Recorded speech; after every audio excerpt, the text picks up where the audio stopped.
Othman Ali Maulidi, mkuu wa wilaya ya Kusini Unguja. Tupo hapa na timu ya katibu baraza la sanaa pamoja na timu yake. Jana majira ya saa 9:30 nilipigwa simu na afisa utamaduni ndugu Michande kwamba kuna watu wanapiga ngoma kinyume na utaratibu, lakini kwa kushirikiana jeshi la polisi hata kufika saa 10:30 vijana hawa walichukuliwa na jumla ya watu 40 tuliwakamata, wakiwemo wanaume 6 na wanawake 34. Lakini kubwa tumezungumza na hawa vijana, lakini mwenye hii shughuli kwanza amekiri kwamba anafanya shughuli, hana kibali chochote, lakini pia ma DJ nao walikiri kwamba huo mziki ambao unapigwa ulikiuka mila na desturi zetu, kwa sababu wachezaji ngoma walikuwa wanacheza karibu nusu uchi na wengine walikuwa karibu tunasema wako uchi kabisa, na ilifika wakati wa usiku nasikia taa zilizimwa ili wapate kufanya haya mambo yao.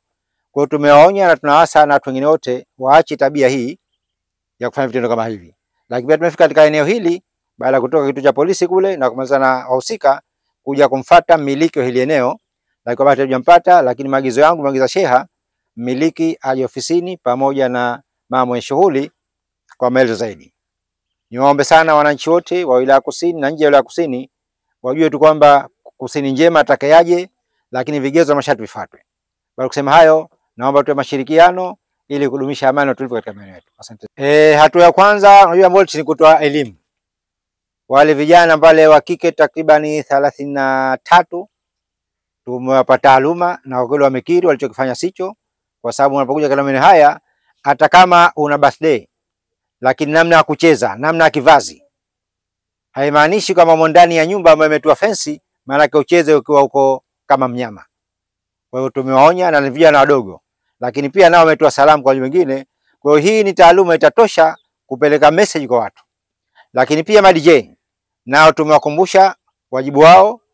DJ unatakiwa upige nyimbo zenye stara, lakini unapoona kwa mujibu wa baraza sanaa, unapokuwa uko na stage yako unapiga ngoma na ukiona watu wanacheza uchi, maana yake unatakiwa kuzima mziki ili uweke nidhamu katika eneo hilo pale.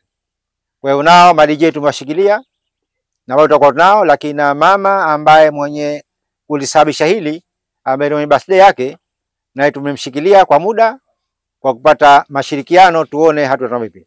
Lakini kubwa mnamo majira ya saa 10 za alfajiri tulipokea simu kutoka kwa mkuu wa wilaya ya Kusini Unguja kwamba kuna vijana waliotoka katika shehia mbalimbali katika mkoa wa Mjini Magharibi wamekuja katika wilaya ya Paje, shehia ya Paje, wilaya ya Kusini, shehia ya Paje kwa ajili ya kufanya shughuli ya birthday katika eneo ambalo hili baadhi ya maafisa wakishirikiana na jeshi la polisi, maafisa utamaduni waliingia katika eneo hili kwa ajili ya kufanya ukaguzi kwa mujibu wa taratibu, na wakagundua kuna shughuli za burudani, kuna ma DJ wakipiga mziki humu, lakini pia kuna vijana wale ambao wametoka kule mjini wakicheza katika michezo ambayo tunaikataza kwa sababu ilikuwa imekengeuka mila, maadili na desturi zetu. Vijana hawa wanasema kwamba walikuwa wanafanya birthday, lakini tulipobaini kulikuwa kuna mambo ambayo ni mengi yaliyokuwa kinyume cha utaratibu. Eneo hili si eneo maalumu lililojengwa kwa ajili ya shughuli za burudani, lakini utaratibu wa sheha kupokea na kupata taarifa kwamba kuna vijana wataingia katika eneo hili haukufuatwa. Kibali maalum cha kufanya hiyo birthday pia haikufanikana, lakini hata kundi la DJ nalo kwa mujibu wa taratibu sisi baraza la sanaa limekengeuka miongozo. Kwa mantiki hiyo tulipaswa kwa pamoja ama tulilazimika mimi na mkuu wa wilaya ya Kusini kufika katika eneo hili tukiongozana na maafisa mbalimbali akiwemo shehia wa shehia Paje ili kuchukua hatua. Katika hatua tulizozichukua, moja ni kwamba tumefika katika eneo na kutaka kuona hasika, lakini naona wametukimbia mpaka muda huu bado hajafanikiwa kwa tafuta, lakini naona jeshi la polisi tayari wameshapokea taarifa, watamtafuta mmiliki wa eneo ili kupata kumwelekeza na ikibidi kumchukulia hatua kwa mujibu wa taratibu.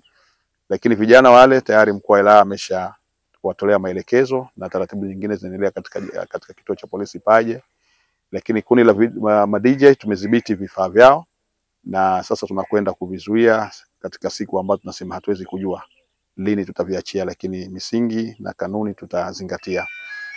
Kwamba kuna vijana au wananchi wa Zanzibar wanafanya shughuli zao huku, wamefanya shughuli zao jana usiku kinyume na utaratibu. wa mila, silka, desturi na utamaduni wa Mzanzibari. Idara ya utamaduni imekuwa ikizungumza sana ishu hizi za kufanya shughuli lazima zifuate taratibu ya mila, silka, desturi na tamaduni zetu. Wazanzibari tuna utamaduni wetu, tuna mila zetu, tuna silka zetu. Kwa hiyo tufate taratibu zetu ambazo tumewekewa kwa mujibu wa sera lakini na maelekezo. Hii itatufanya kwamba tufanye kazi zetu, tufanye shughuli zetu bila ya taharuki, bila ya shida yoyote. Tukienda kufuatilia utaratibu wote mzima, kuwa na vibali vinavyotuongoza, lakini kuwa na maelekezo ambayo tumepewa na waheshimiwa wakuu wa wilaya. Kwa wilaya Mjini nimekuja kufanya sherehe katika shehia ya Paje bila kufuata taratibu zilizowekwa na shehia hiyo. 1, sikukata kibali. 2, kupitiliza kwa muda. 3, kucheza ngoma, kutokuwa na vigezo sahihi vya mavazi, kinyume na maadili yaliyowekwa na serikali. Naomba msamaha kwa mkuu wa wilaya. Hili ni funzo kutoka kwetu sisi na kwa wenzetu, na tutakuwa ni miongoni mwa wenzetu kuwafundisha kilichotukuta sisi. Kwa naomba mkuu wa wilaya utusamehe kwa sote, hatutarejea tena.